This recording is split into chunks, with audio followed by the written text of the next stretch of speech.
Hi viewers, have a nice day. இன்றைக்கி பகைவனுக்கு அருள்வாய் அப்படிங்கிற ஒரு கதையை பார்க்கலாம்.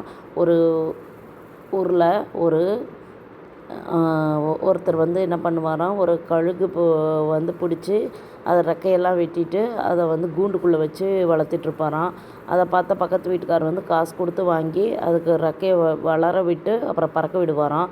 அந்த கழுகு போய் ஒரு முயலை பிடிச்சிட்டு வருமாமா.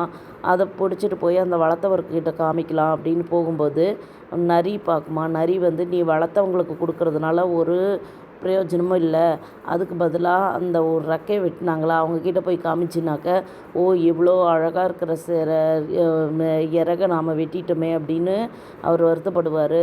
அதனால் அவங்கக்கிட்ட போய் காமிக்கிறது தான் நல்லது அப்படின்னு சொல்லுமா அந்த நரி.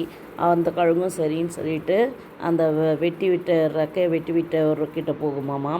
அப்போ இந்த கதையிலேருந்து என்ன தெரிஞ்சுக்கிறீங்கன்னா, நமக்கு உதவி செஞ்சவங்களுக்கு போய் உடனே காமிக்கிறத விட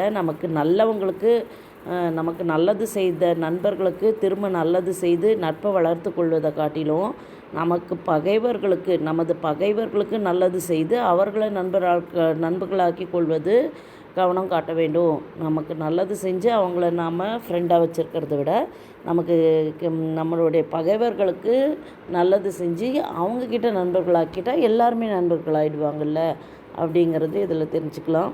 தேங்க்யூ வியூவர்ஸ்.